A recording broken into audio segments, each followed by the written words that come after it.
प्रेम सूर्य शंकर भगवान की। तो आइए इस भजन को मिलकर गाते हैं।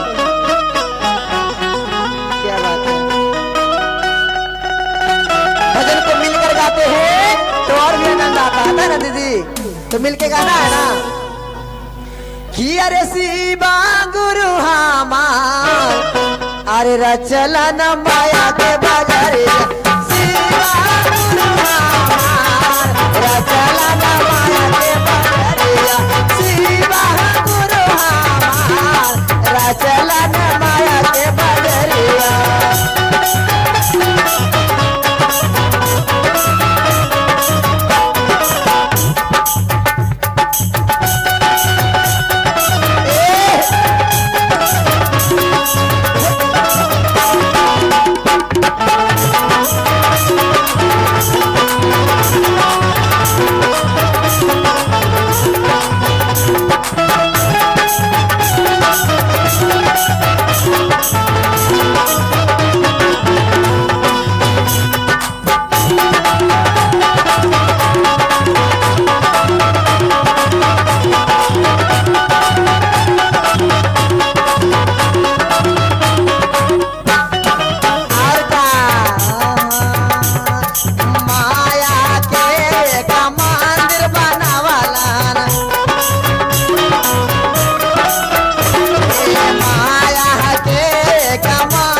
कि उनकी मर्जी के बगैर एक पत्ता भी नहीं हिल सकता।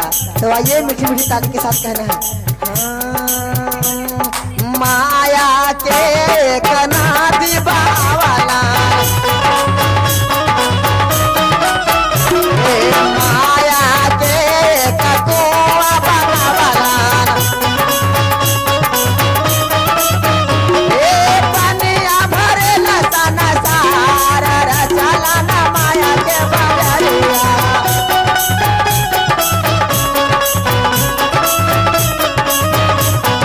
पनिया भरे नसा रचला न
शंकर भगवान की, हर हर महादेव की।